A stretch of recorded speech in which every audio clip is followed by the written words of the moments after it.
Thank you for that warm greeting. It's always a blessing and a little bit unnerving to have your son at the podium. Look, I look out here and I see you all. I feel really at home. And thank you for that.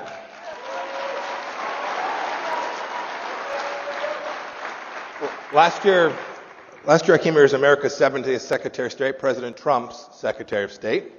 And before that, I was here as a member of Congress from South Central Kansas. Yeah, go Kansas. But this is different. This time's different. In the last few months, we've been called clowns and deplorables and ignorant and rednecks.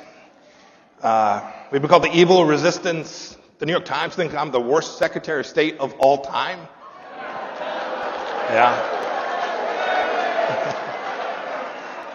Yeah, since I last saw you, the Chinese have sanctioned me. The Iranians don't think so much of me either. But I'm proud of our fight, and I'm proud of our accomplishments, and that we have truly upended the status quo.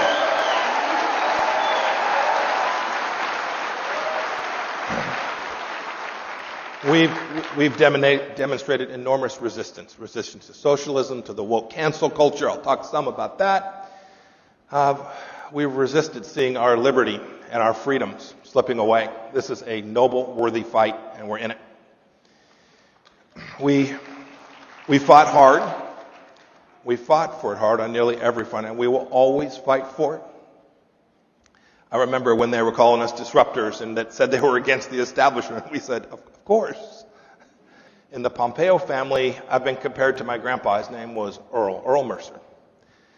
Now, Grandpa Earl always said what was on his mind. He was pretty rough cut from Kansas. He worked hard. He never won a Mr. Congeniality contest, even in Mitchell County. But when the going was tough, you wanted Grandpa Earl around. In the 1930s, Grandpa Earl was the sheriff of Mitchell County, Kansas. Population day, a little bit less than 6,500. My mother, Dorothy, was one of Earl's and Grace's 10 kids. I had an Uncle Richard. He was the last of the lot. And he was going to run for re-election as sheriff. And Richard decided that, there was good money. There was really good money in homemade gin. So he built a still in the basement bedroom. Everything was good. Both the campaign and the bootleg business, all good. Until a still exploded in the basement. It blew up the basement and the campaign. Grandpa Earl was a one-term sheriff in Mitchell County. He moved his family to a little further south, where he raised my mother in Wellington, where he opened a pool hall. How's that for going from sheriff to the pool hall operator? Best chili in Kansas. I tell that story because I think there's a couple things that those of us who believe, those of us who've been part of the conservative movement for so long, can learn from this. First, he was a great sheriff, and he was regarded as such because he never tried to be anything he wasn't. And he was never afraid to tell people the truth. He did what the people of Mitchell County expected of him. He respected them. Second, the lesson from the gin problem is that plans change, things happen. We don't always see it going exactly the way we want, but we should never give up. We should always be true to ourselves, and we will succeed at all of it if we do.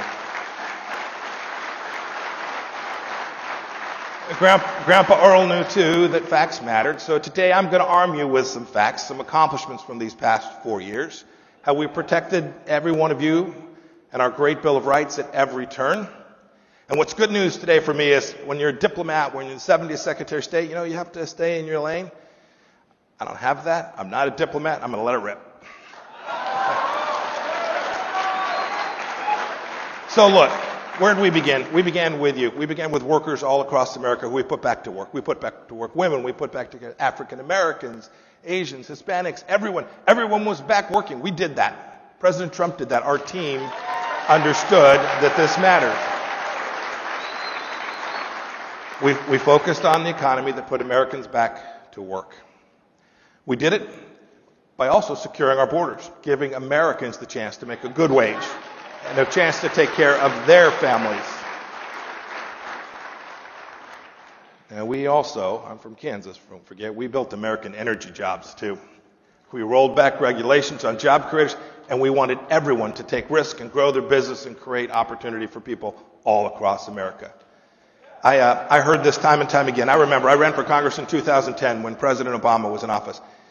Employers and workers had both lost confidence. We restored that confidence. They knew we had their back, and we knew we'd support them, not burden them. We wanted them to be successful. The hallmark of our work here in America was that we were bold and fearless. And when I hear Democrats pretend they care about jobs in America. But before the seats were warm in the Oval Office, they destroyed 10,000 jobs in a pipeline. And I see too my predecessor's predecessor, green geek John Kerry. Right, he thinks these folks are all going to go make solar panels. I'll tell you what, you ask the good people of Midland, Texas, Oklahoma, or Kansas, or South Dakota, or Pennsylvania, you think petroleum engineers and rig hands are going to go out and make solar panels? No, and you can bet this too, those cheap Chinese solar panels will start flooding into America like you have not seen. And this won't be good for the United States of America. Now don't get me wrong, sometimes we get accused say we don't care about the environment, we create jobs that destroy the environment. That's just not true. We didn't do it. We didn't protect the environment on the backs of American workers. There were more job openings than people looking for work for much of these past 4 years. It was an amazing accomplishment.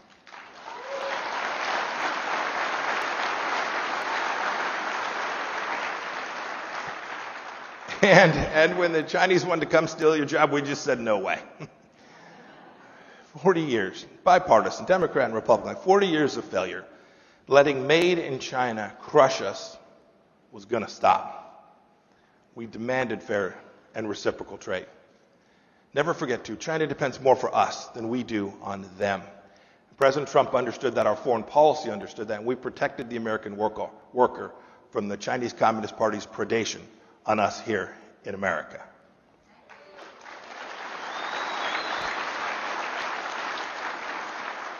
Now, my job often took me overseas. We protected our freedom abroad. We kind of did it like Grandpa Earl did. We were honest, hardworking. We treated the world as it is, not as we wished it were. We weren't going to live in fantasy land. I will tell you, I walked out of some very quiet rooms in Europe.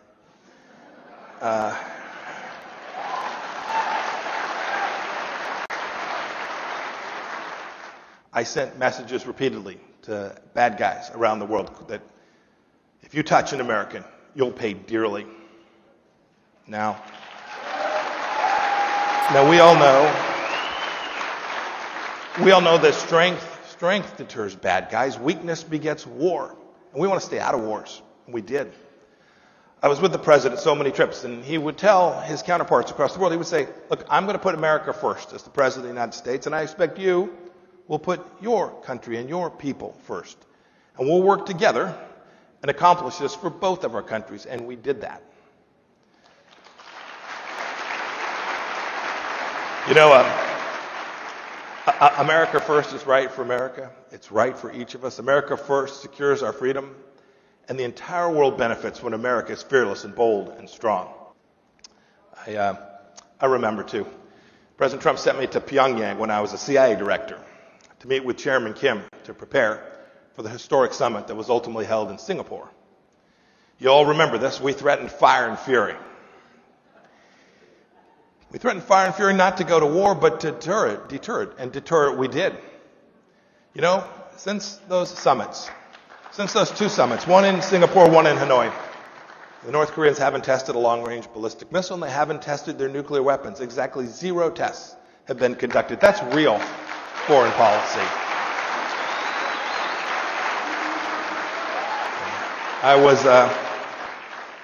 It was humbling too, because was the second trip, I had the chance to bring home American hostages from Pyongyang, 3 men at 3 o'clock in the morning.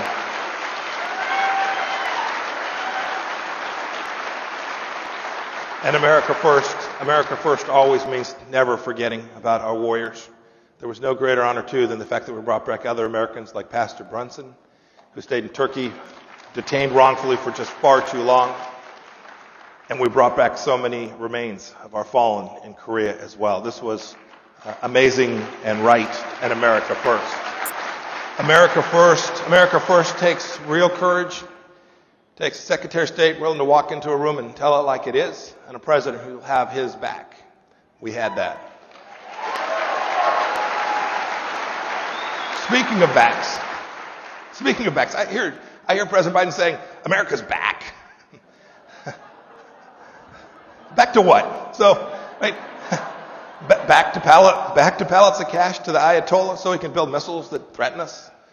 Back to apologizing when Iranians tell our soldiers and sailors to take to their knees at gunpoint?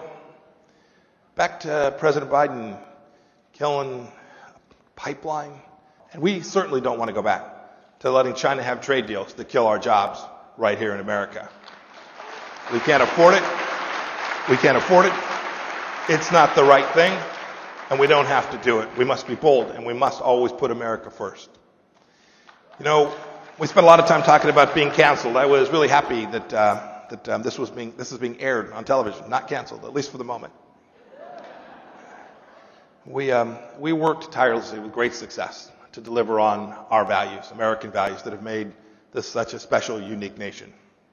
Look, this country was built on what our founders understood, and then the Bill of Rights that came behind that Constitution.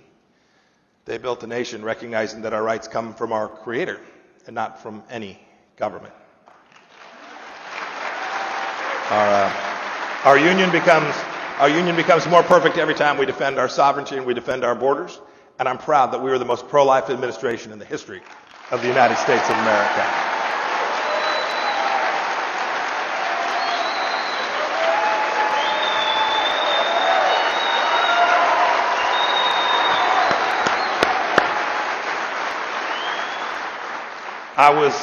I was a soldier about 25, 30 years ago, and about 100 pounds ago, too. And when I hear Democrats say they want a strong America, I know that they are working to undermine it. Sadly, mark my word, they're going to gut the defense budget that we worked so hard to build. They'll do it to pay for their Green New Deal. It kind of makes me mad, right? They're going to trade Army green for AOC green. That is a bad, bad trade. And as I said before, our young men and women, we don't want to put them in harm's way. We don't want them to go to war, but when we're weak at home, when we don't stand up for our military, the risk of war increases when deterrence fades. We cannot let that happen. They want to defund the police while they barricade the Capitol. This is backwards. And canceling our freedom to assemble peacefully while censoring our communications online is completely antithetical to what our founders understood about America. You know, it reminds me, when I headed off to West Point, my parents couldn't afford to fly to New York. I grew up in Southern California. So they left me at the airport. My mother was happy and all kinds of feelings. She was my mother was a cigarette-smoking high school graduate who was the most decent and toughest woman I've ever met. She said, Mike, she pulled me aside. I think she didn't want my dad to hear this. She said, Michael, I know you're a grinder. Don't ever let them wear you down. Wear them down.